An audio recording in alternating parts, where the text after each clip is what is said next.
ನಿಮಗೆಲ್ಲರಿಗೂ ಕೂಡ ಶ್ರೀಕೃಷ್ಣ ಪರಮಾತ್ಮನ ವಚನಾಮೃತಕ್ಕೆ ಸ್ವಾಗತ ಸುಸ್ವಾಗತ. ನೀವೇನಾದರೂ ಶ್ರೀಕೃಷ್ಣ ಪರಮಾತ್ಮನ ಭಕ್ತರೇ ಆಗಿದ್ದರೆ ಈ ಕೂಡಲೇ ಈ ವಿಡಿಯೋಗೆ ಒಂದು ಲೈಕನ್ನು ಮಾಡುವುದರ ಮೂಲಕ ಶ್ರೀಕೃಷ್ಣ ಪರಮಾತ್ಮನ ವಚನಾಮೃತವನ್ನು ಕೇಳುವಲ್ಲಿ ನಿಮ್ಮ ಆಸಕ್ತಿಯನ್ನು ವ್ಯಕ್ತಪಡಿಸಿ. ಬನ್ನಿ ಶ್ರೀಕೃಷ್ಣ ಪರಮಾತ್ಮನ ವಚನಾಮೃತವನ್ನು ಕೇಳೋಣ. ನಾಟಕೀಯ ಪ್ರಪಂಚವಿದು. ನಂಬಿಸಿ ಮುಳುಗಿಸುವಂತಹ ಸಮಾಜದಲ್ಲಿ ನಾವು ಪ್ರಸ್ತುತ ದಿನಮಾನಗಳಲ್ಲಿ ಬದುಕುತ್ತಿದ್ದೇವೆ. ನಾವು ಕೊಂಚ ಜಾಗೃತಿಯ ಜೀವನವನ್ನು ನಡೆಸಿಕೊಳ್ಳಬೇಕು. ಸಹನೆ ಇರುವವರೆಗೆ ಅಷ್ಟೇ ಅಲ್ಲ, ಉಸಿರು ಇರುವವರೆಗೂ ಕೂಡ ನಾವು ಹೋರಾಡುತ್ತಲೇ ಇರುತ್ತೇವೆ. ಯಶಸ್ಸು ನಿನ್ನದಾಗುತ್ತದೆ, ಹಾಗೆಯೇ ಸೋಲು ಕೂಡ ನಿನ್ನ ಗುಲಾಮವಾಗುತ್ತದೆ. ಯಾವುದೇ ಕಾರಣಕ್ಕೂ ಕೂಡ ಸೋಲನ್ನು ಒಪ್ಪಿಕೊಳ್ಳಬಾರದು. ಸಹನೆ ಇರುವವರೆಗೆ ಅಷ್ಟೇ ಅಲ್ಲ, ಉಸಿರು ಇರುವವರೆಗೂ ಕೂಡ ಹೋರಾಡುತ್ತಲೇ ಇರು. ಯಶಸ್ಸು ನಿನ್ನದೇ. ಇದನ್ನು ಎಂದಿಗೂ ಕೂಡ ಮರೆಯಬೇಡ. ಹಣವಿದ್ದರೆ ಮಾತ್ರ ಬರುವಂತಹ ಸಂಬಂಧಗಳು, ಅಂದವಿದ್ದರೆ ಮಾತ್ರ ಉಂಟಾಗುವಂತಹ ಪ್ರೇಮ, ಅವಶ್ಯಕತೆಗಳಿಗಾಗಿ ಜೊತೆಗೂಡುವಂತಹ ಸ್ನೇಹ ಯಾವತ್ತೂ ಕೂಡ ಶಾಶ್ವತ ಅಲ್ಲವೇ ಅಲ್ಲ ಎನ್ನುವುದನ್ನು ನಾವು ನೆನಪಿನಲ್ಲಿ ಇಟ್ಟುಕೊಂಡು ಜೀವನವನ್ನು ಮಾಡಬೇಕು. ಅಂಥವರಿಂದ ಆದಷ್ಟು ನಾವು ನಮ್ಮ ಜೀವನದಲ್ಲಿ ದೂರವನ್ನು ಕಾಯ್ದಿರಿಸಿಕೊಂಡು ಪ್ರಶಾಂತವಾಗಿರುವಂತಹ ಜೀವನ ಶೈಲಿಯನ್ನು ನಾವು ರೂಢಿಸಿಕೊಳ್ಳಬೇಕು. ಎಲ್ಲಿ ನಿರೀಕ್ಷೆ ಎನ್ನುವುದು ಅತಿಯಾಗಿ ಇರುತ್ತದೆಯೋ ಅಲ್ಲಿ ನೋವು ಎನ್ನುವುದು ಕಟ್ಟಿಟ್ಟ ಬುತ್ತಿಯಂತೆ. ಹಾಗಾಗಿ ಯಾರ ಮೇಲೆಯೂ ಕೂಡ ನಿರೀಕ್ಷೆಗಳನ್ನು ಇಟ್ಟುಕೊಳ್ಳುವುದಕ್ಕೆ ಹೋಗಲೇಬೇಡಿ. ನಾವು ಬದುಕುತ್ತಿರುವುದು ನೀತಿ ನಿಜಾಯಿತಿಯ ಒಂದು ಪ್ರಪಂಚದಲ್ಲಿ ಅಲ್ಲವೇ ಅಲ್ಲ, ನಿಂದಿಸುವಂತಹ ಪ್ರಪಂಚದಲ್ಲಿ. ಇಲ್ಲಿ ಬೆಳೆಯುವವರ ಮೇಲೆ ಎಲ್ಲರ ಕಣ್ಣುಗಳು ಇರುತ್ತವೆ. ಹಾಗಾಗಿ ಬೆಳೆಯುತ್ತಿದ್ದೀಯಾ ಎಂದ ಮೇಲೆ ಹಲವಾರು ಜನರು ಹಲವಾರು ರೀತಿಯಲ್ಲಿ ಭಿನ್ನಾಭಿಪ್ರಾಯಗಳ ರೀತಿಯಲ್ಲಿ ಮಾತನಾಡುತ್ತಾರೆ. ಆದರೆ ಯಾರ ಮಾತಿಗೂ ಕೂಡ ನೀವು ತಲೆಯನ್ನು ಕೆಡಿಸಿಕೊಳ್ಳದೆ ಸದಾ ಕಾಲ ನಿಮ್ಮ ಗುರಿಯ ಕಡೆಗೆ ಗಮನವನ್ನು ಕೊಡಿ. ಆಗ ಆಗುವುದೆಲ್ಲ ಒಳ್ಳೆಯದೇ ಆಗುವುದು. ಶ್ರೀಕೃಷ್ಣ ಪರಮಾತ್ಮನನ್ನು ನಂಬಿ ಕೆಟ್ಟವರು ಯಾರೂ ಕೂಡ ಇಲ್ಲ.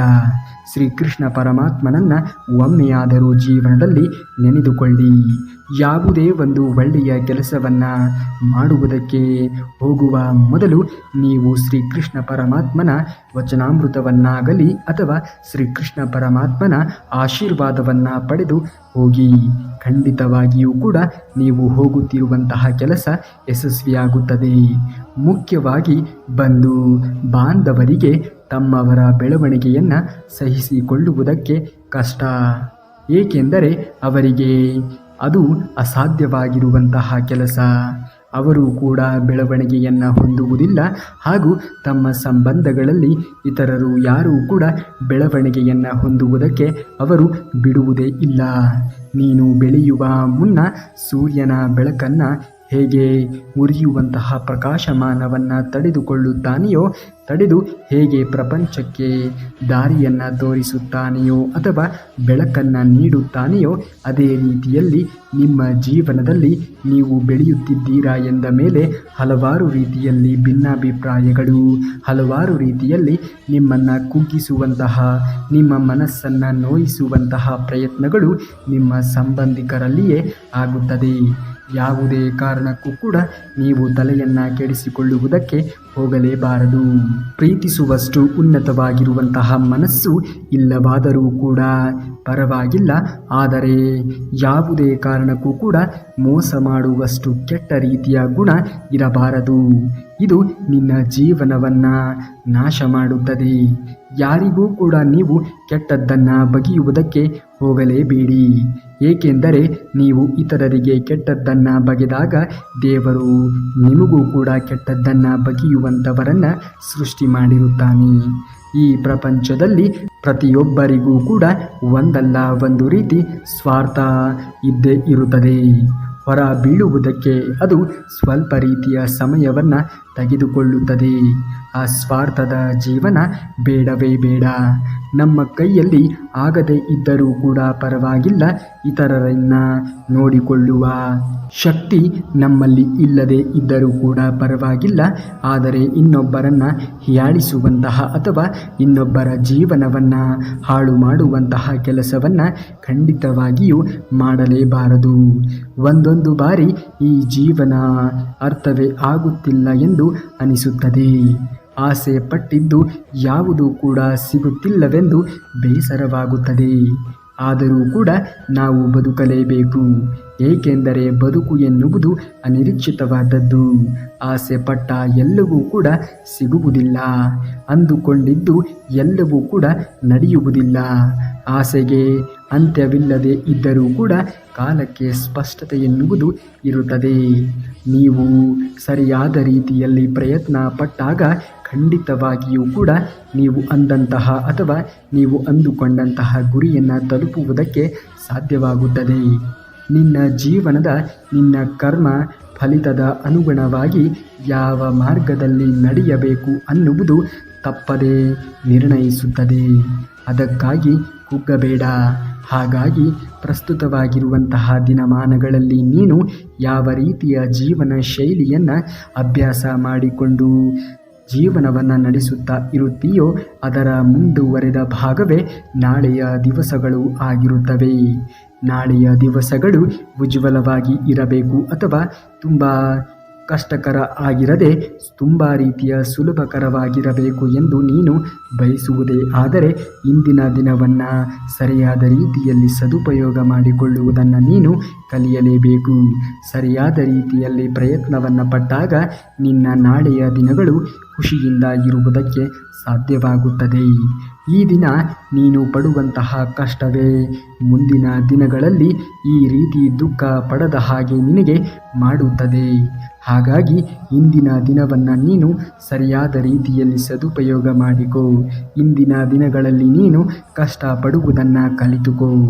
ಎಷ್ಟೇ ಕಷ್ಟಪಟ್ಟರೂ ಕೂಡ ಫಲಿತಾಂಶ ಸಿಗುತ್ತಿಲ್ಲವೆಂದು ಚಿಂತೆಗೆ ಒಳಗಾಗಬೇಡ. ಫಲಿತಾಂಶ ಸಿಗುವಷ್ಟು ಪ್ರಯತ್ನವನ್ನು ನಾನು ಮಾಡುತ್ತಿಲ್ಲವೆಂದು ಗುರುತಿಸು, ಮತ್ತೆ ಪ್ರಯತ್ನವನ್ನು ಪಡು. ಖಂಡಿತವಾಗಿಯೂ ಕೂಡ ನಿನ್ನ ಗುರಿ ಎನ್ನುವುದು ತಲುಪುತ್ತೀಯ. ನಿನ್ನ ಕಷ್ಟಗಳಿಗೆ ಫಲಿತಾಂಶ ಎನ್ನುವುದು ಸಿಕ್ಕೇ ಸಿಗುತ್ತದೆ. ನೋಡಿ, ಶ್ರೀಕೃಷ್ಣ ಪರಮಾತ್ಮನ ಆಶೀರ್ವಾದ ನಿಮಗೆ ಲಭಿಸಿದರೆ ಅದೆಂತಹ ದೊಡ್ಡ ಕಷ್ಟವೇ ಬಂದರೂ ಕೂಡ ಅವೆಲ್ಲವೂ ಕೂಡ ನಿವಾರಣೆಯಾಗುತ್ತವೆ.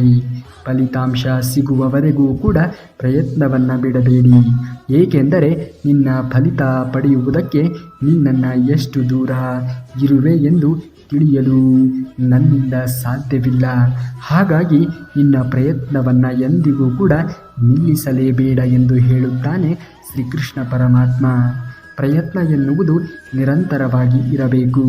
ಆ ನಿರಂತರವಾಗಿರುವಂತಹ ಪ್ರಯತ್ನಕ್ಕೆ ಒಂದು ದಿನ ಫಲ ಎನ್ನುವುದು ಸಿಕ್ಕೇ ಸಿಗುತ್ತದೆ.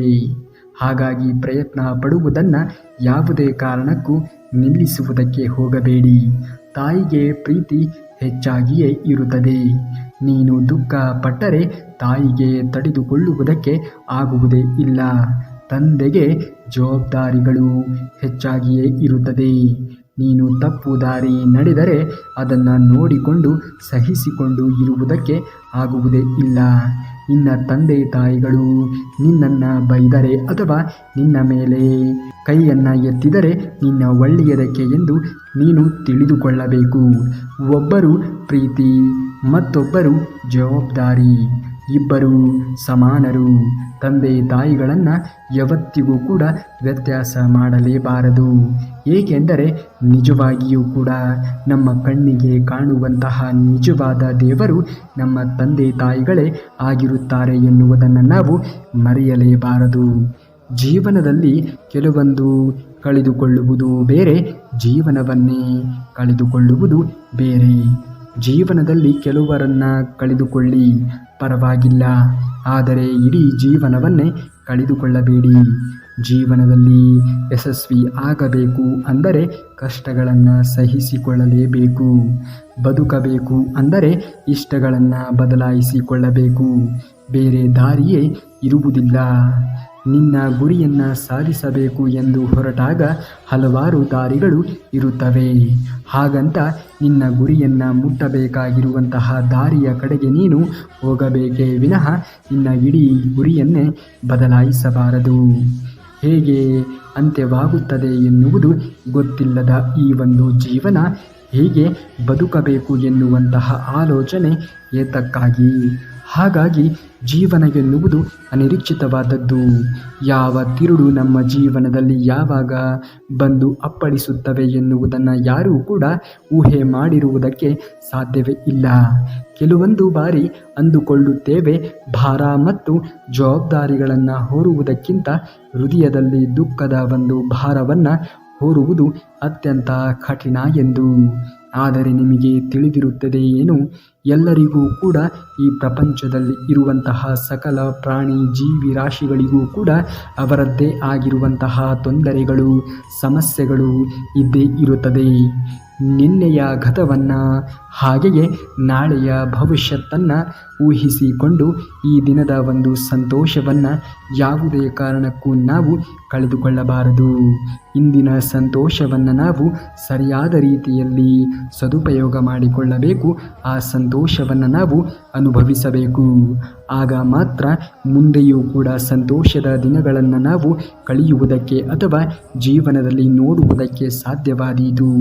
ನಾವು ಹುಟ್ಟಿರುವೆವು, ಹೇಗೆ ಜೀವಿಸುತ್ತೇವೆ ಎಂದು ನಮಗೆ ಯಾವತ್ತಿಗೂ ಕೂಡ ಗೊತ್ತಿಲ್ಲದ ಸಂಗತಿ ಆಗಿರುತ್ತದೆ. ಒಂಟಿಯಾಗಿ ಹೋಗುವೆವು ಎನ್ನುವುದು ಮಾತ್ರ ಎಲ್ಲರಿಗೂ ಕೂಡ ಗೊತ್ತಿರುತ್ತದೆ. ಹಾಗಾಗಿ ಯಾವುದೇ ಕಾರಣಕ್ಕೂ ಕೂಡ ಇತರರ ಮೇಲೆ ಅವಲಂಬಿತರಾಗಿ ಜೀವನವನ್ನು ಮಾಡುವುದಕ್ಕೆ ಹೋಗಲೇಬಾರದು. ಇತರರ ಮೇಲೆ ಅವಲಂಬಿತವಾಗಿರುವಂತಹ ಜೀವನ ಎಂದಿಗೂ ಕೂಡ ಪರಿಪಕ್ವತೆಯನ್ನು ಪಡೆದುಕೊಳ್ಳುವುದಿಲ್ಲ. ಮಕ್ಕಳಿಗೆ ಆಟದ ಗೊಂಬೆಯನ್ನು ಕೊಡದೇ ಇದ್ದರೆ ಸ್ವಲ್ಪ ಹೊತ್ತು ಅವು ಅಳುತ್ತಾರೆ. ಆದರೆ ನಾವು ಸಂಸ್ಕಾರವನ್ನು ಕೊಡದೇ ಇದ್ದರೆ ಅವರ ಜೀವನ ಪೂರ್ತಿ ಅಳುತ್ತಲೇ ಇರುತ್ತಾರೆ. ಹಾಗಾಗಿ ಮಕ್ಕಳಿಗೆ ಏನು ಕೊಡದೇ ಇದ್ದರೂ ಕೂಡ ಪರವಾಗಿಲ್ಲ, ಕನಿಷ್ಠವಾಗಿರುವಂತಹ ಸಂಸ್ಕಾರವನ್ನಾದರೂ ಕೂಡ ನಾವು ಕೊಡಲೇಬೇಕು. ನಾವು ಆಟದ ಗೊಂಬೆಗಳನ್ನು ಎಂದಿಗೂ ಕೂಡ ನಮ್ಮ ಜೀವನಕ್ಕೆ ಹೋಲಿಸಿಕೊಳ್ಳಬಾರದು. ಜೀವನವೇ ಬೇರೆ, ಆಟವೇ ಬೇರೆ. ಜೀವನ ಎನ್ನುವುದು ಯಾರಿಗೂ ಕೂಡ ಊಹೆಗೂ ನಿಲುಕದೇ ಇರುವಂತಹ ಸವಾಲಾಗಿದೆ. ಇವತ್ತಿನ ದಿನಗಳಲ್ಲಿ ಎಷ್ಟು ಕಡಿಮೆ ಮಾತನಾಡಿದರೆ ಅಷ್ಟು ಬೆಲೆ, ಎಷ್ಟು ದೂರದಲ್ಲಿ ಇರುತ್ತೇವೆಯೋ ಅಷ್ಟು ಗೌರವ ಎನ್ನುವುದು ಸಿಗುತ್ತದೆ. ಇವತ್ತಿನ ದಿನವನ್ನು ನಾವು ಸರಿಯಾದ ರೀತಿಯಲ್ಲಿ ಸದುಪಯೋಗ ಮಾಡಿಕೊಳ್ಳೋಣ. ನಾಳೆಯ ದಿವಸ ಯಾರು ನಿಮ್ಮನ್ನು ಹೀಯಾಳಿಸಿ ಇದ್ದರೋ ಅವರೇ ನಿಮ್ಮ ಮುಂದೆ ಬಂದು ತಲೆಬಾಗಿ ನಮಸ್ಕರಿಸುವಂತಹ ಸಮಯವೂ ಕೂಡ ಬಂದೇ ಬರುತ್ತದೆ. ಜೀವನದಲ್ಲಿ ಎಷ್ಟೇ ಸಂಪಾದಿಸಿದರೂ ಕೂಡ ಗತವನ್ನು ಕಳೆದುಕೊಳ್ಳಲು ಯಾರಿಂದಲೂ ಕೂಡ ಸಾಧ್ಯವೇ ಇಲ್ಲ. ಹಾಗಾಗಿ ಸಂಪಾದನೆಗೆ ಒತ್ತನ್ನು ಕೊಡಲೇಬಾರದು, ಸಂಸ್ಕಾರಕ್ಕೆ ಒತ್ತನ್ನು ಕೊಡಿ. ಪ್ರತಿ ಬಾರಿಯೂ ಕೂಡ ಸೋಲುತ್ತಾ ಇದ್ದೇವೆ ಎಂದು ದುಃಖವನ್ನು ಪಡುವ ಬದಲು ಏತಕ್ಕಾಗಿ ನಾವು ಜೀವನದಲ್ಲಿ ಪ್ರತಿ ಬಾರಿಯೂ ಕೂಡ ಸೋಲುತ್ತಾ ಇದ್ದೇವೆ ಎಂದು ಒಮ್ಮೆ ಯೋಚಿಸಿ ನೋಡಿ. ಆಗ ಸೋಲು ನಿನ್ನ ಕಡೆ ತಿರುಗಿಯೂ ಕೂಡ ನೋಡುವುದಿಲ್ಲ. ಇದನ್ನು ನೀನು ಮರೆಯಲೇಬೇಡ. ಒಳ್ಳೆಯದಾಗುವ ಮುನ್ನ ಕೆಟ್ಟ ಘಟನೆಗಳನ್ನು ನಾವು ಪ್ರತಿಯೊಬ್ಬರೂ ಅನುಭವಿಸಲೇಬೇಕು. ಜೀವನ ಎನ್ನುವುದೇ ಹಾಗೆ. ಪರಮಾತ್ಮನು ನಮ್ಮ ಜೀವನದಲ್ಲಿ ಏನನ್ನಾದರೂ ಕೊಡುವ ಮೊದಲು ಹಲವಾರು ರೀತಿಯಲ್ಲಿ ನಮಗೆ ಪರೀಕ್ಷೆಗೆ ಒಳಪಡಿಸುತ್ತಾನೆ. ಆತನು ಇಟ್ಟಿರುವಂತಹ ಎಲ್ಲ ಪರೀಕ್ಷೆಯಲ್ಲಿಯೂ ಕೂಡ ನೀನು ಗೆಲುವನ್ನು ಸಾಧಿಸಿದಾಗ ನಿನ್ನ ನಾಳೆಯ ದಿವಸಗಳು ಉಜ್ವಲವಾಗಿ ಇರುತ್ತದೆ. ಪರಿಸ್ಥಿತಿಗಳು ಎಷ್ಟೇ ಕಠಿಣವಾಗಿ ಇದ್ದರೂ ಕೂಡ ನಾವು ನಾವಾಗಿಯೇ ಇರುವುದು ಒಳ್ಳೆಯದು. ನಿಜವಾದ ಧೈರ್ಯ ಮತ್ತು ನಿಜವಾದ ವ್ಯಕ್ತಿತ್ವವು ಕೂಡ ನಮ್ಮದೇ ಆಗಿರಬೇಕಾಗುತ್ತದೆ. ಕೆಲವರು ನಿನಗೆ ಬೆಲೆ ಕೊಟ್ಟಿಲ್ಲವೆಂದು ನಿನ್ನ ಬೆಲೆ ಏನೂ ಕೂಡ ಕಡಿಮೆ ಆಗುವುದೇ ಇಲ್ಲ. ನಿನ್ನ ಜೀವನ ನಿನಗೆ ಅತ್ಯಂತ ಮೌಲ್ಯಯುತವಾಗಿ ಇರುವುದು. ನಿನ್ನ ಜೀವನವನ್ನು ನೀನು ಸರಿಯಾದ ದಾರಿಯಲ್ಲಿ ಮುಂದುವರಿಸುವುದನ್ನು ಕಲಿಯಬೇಕು. ಇಲ್ಲವಾದಾಗ ನಿನ್ನ ಬೆಲೆ ಕೊಡದೇ ಇರುವಂತಹ ಮನುಷ್ಯರಿಗೆ ಇನ್ನಷ್ಟು ಪ್ರಮಾಣದಲ್ಲಿ ನೀನು ಆಹಾರ ಆಗುತ್ತೀಯ. ಹತ್ತಿರಕ್ಕಿಂತ ದೂರ ಇರುವುದೇ ಒಳ್ಳೆಯದು. ಯಾರು ನಿಮ್ಮ ಬಗ್ಗೆ ಅವಹೇಳನಕಾರಿಯಾಗಿ ಮಾತನಾಡುತ್ತಾರೆ, ನಿಮ್ಮ ಮುಂದೆ ಒಂದು ಮಾತನಾಡಿ ನಿಮ್ಮ ಬೆನ್ನ ಹಿಂದೆ ಇನ್ನೊಂದು ಮಾತನಾಡುವಂತಹ ವ್ಯಕ್ತಿಗಳಿಂದ ಆದಷ್ಟು ದೂರವೇ ಇರಿ. ಇದರಿಂದ ನೀನು ಕಳೆದುಕೊಳ್ಳುವುದು ಏನೂ ಕೂಡ ಇಲ್ಲ. ನಿನ್ನಂತಹ ಅದ್ಭುತವಾಗಿರುವಂತಹ ವ್ಯಕ್ತಿಗಳನ್ನು ಕಳೆದುಕೊಳ್ಳುವುದರಿಂದ ಅವರಿಗೆ ನಷ್ಟವೇ ಹೊರತು ನಿನಗೆ ನಷ್ಟ ಎಂದಿಗೂ ಕೂಡ ಆಗುವುದೇ ಇಲ್ಲ. ನೀನು ಕೇವಲ ಪ್ರಯತ್ನವನ್ನು ಪಡುತ್ತಾ ಸಾಗು. ಮುಂದಿನದ್ದನ್ನು ಆ ಭಗವಂತ ಶ್ರೀಕೃಷ್ಣನು ಕಾಲಮಾನಕ್ಕೆ ತಕ್ಕಂತೆ ಆತನು ಎಲ್ಲವನ್ನ ಕರುಣಿಸುತ್ತಾನೆ. ಇಂತಹ ವ್ಯಕ್ತಿಗಳ ಕಡೆಗೆ ತಿರುಗಿಯೂ ಕೂಡ ನೋಡಲೇಬಾರದು. ತಮ್ಮ ಆತ್ಮ ಸಾಕ್ಷಿಯಾಗಿ ಜೀವಿಸಿದರೆ ಸಾಕು. ನಿಮಗೆ ಯಾರೂ ಕೂಡ ಬೆಲೆ ಕೊಟ್ಟಿಲ್ಲವೆಂದು ಕಿಂಚಿತ್ತೂ ಕೂಡ ಬೇಸರವನ್ನು ಪಡುವಂತಹ ಅಗತ್ಯವೇ ಇಲ್ಲ. ದೇವರು ಇರುವನು ನಿಮ್ಮ ಬಳಿಯೇ. ದೇವರಲ್ಲಿ ನೀವು ಭಕ್ತಿಪೂರ್ವಕವಾಗಿ ಬೇಡಿಕೊಂಡಾಗ ನಿಮ್ಮ ಇಷ್ಟಾರ್ಥಗಳೆಲ್ಲವೂ ಕೂಡ ಈಡೇರುತ್ತವೆ. ಭಗವಂತ ಶ್ರೀಕೃಷ್ಣನ ಮೇಲೆ ನಂಬಿಕೆಯನ್ನಗಿಡಿ. ಆಗುವುದೆಲ್ಲ ಒಳ್ಳೆಯದೇ ಆಗುತ್ತದೆ. ನಿಮಗೆ ಏನು ಬೇಕು ಏನು ಬೇಡ ಅನ್ನುವುದು ಆ ಭಗವಂತ ಕೊಡುತ್ತಾನೆ. ಧೈರ್ಯವಾಗಿ ಇರಿ. ಯಾವತ್ತಿಗೂ ಕೂಡ ಇತರರ ಸಹಾಯಕ್ಕಾಗಿ ಕಾಯಲೇಬೇಡಿ. ಆಗುವುದೆಲ್ಲ ಒಳ್ಳೆಯದೇ ಆಗುತ್ತದೆ. ಶ್ರೀಕೃಷ್ಣ ಪರಮಾತ್ಮನು ಒಮ್ಮೆ ನಿಮ್ಮನ್ನು ಗಮನಿಸಿದ ಅಂದರೆ ಖಂಡಿತವಾಗಿಯೂ ನಿಮ್ಮ ಜೀವನದಲ್ಲಿ ಬಂದಿರುವಂತಹ ಎಲ್ಲ ಸಮಸ್ಯೆಗಳಿಗೆ ಪರಿಹಾರ ಎನ್ನುವುದು ಸಿಕ್ಕೇ ಸಿಗುತ್ತವೆ. ನೀವೇ ಇತರರಿಗೆ ಸಹಾಯ ಮಾಡುವಂತಹ ಸ್ಥಾನಕ್ಕೆ ಬೆಳೆಯಲು ಪ್ರಯತ್ನಿಸುತ್ತೀರಾ. ಖಂಡಿತವಾಗಿಯೂ ಕೂಡ ನಿಮಗೆ ಒಳ್ಳೆಯದೇ ಆಗುವುದು. ಕಳೆದು ಹೋದಂತಹ ಕಾಲವನ್ನು ಮತ್ತೆ ಮರಳಿ ತರುವುದಕ್ಕೆ ಆಗುವುದೇ ಇಲ್ಲ. ಮತ್ತೆ ಏತಕ್ಕಾಗಿ ಅಲ್ಲಿಯೇ ಇದ್ದು ಬಿಡುವಿರಿ. ಕಾಲವೇ ನಮಗೆ ಕಲಿಸಿರುವಂತಹ ಪಾಠ ಮುಂದಕ್ಕೆ ಹೇಗೆ ಹೋಗಬೇಕು ಎಂದು ಅಲ್ಲವೇ? ಹಾಗಾಗಿ ಆಗಿರುವುದರ ಬಗ್ಗೆ ಎಂದಿಗೂ ಕೂಡ ಯೋಚನೆಯನ್ನು ಮಾಡುತ್ತಾ ಕಾಲಹರಣವನ್ನು ಮಾಡುವುದಕ್ಕೆ ಹೋಗಲೇಬೇಡಿ. ಆಗುವುದೆಲ್ಲ ಒಳ್ಳೆಯದೇ ಎಂದು ಪರಿಭಾವಿಸಬೇಕು. ದೇವರು ಇದ್ದಾನೆ ನಮ್ಮ ಬಳಿಗೆ ಎಂದು ತಿಳಿದುಕೊಳ್ಳಬೇಕು. ಖಂಡಿತವಾಗಿಯೂ ಕೂಡ ನೀವು ಅಂದುಕೊಂಡಂತಹ ಎಲ್ಲ ಕೆಲಸಗಳು ಈಡೇರುತ್ತವೆ. ನೀವು ಅಂದುಕೊಂಡಂತಹ ಗುರಿಗಳೆಲ್ಲವೂ ಕೂಡ ಯಶಸ್ವಿ ಆಗುತ್ತವೆ. ನೀವೇನಾದರೂ ಶ್ರೀಕೃಷ್ಣ ಪರಮಾತ್ಮನ ಭಕ್ತರೇ ಆಗಿದ್ದರೆ ಈ ಕೂಡಲೇ ಈ ವಿಡಿಯೋಗೆ ಒಂದು ಲೈಕನ್ನು ಮಾಡಿ ಹಾಗೂ ಜೈ ಶ್ರೀಕೃಷ್ಣ ಪರಮಾತ್ಮ ಎಂದು ಕಮೆಂಟನ್ನು ಮಾಡಿ. ಇನ್ನು ಮುಂದಿನ ಶ್ರೀಕೃಷ್ಣ ಪರಮಾತ್ಮನ ವಚನಾಮೃತದಲ್ಲಿ ಭೇಟಿ ಆಗುವವರೆಗೂ ಧನ್ಯವಾದ. ಕರುನಾಡಿಗೆ.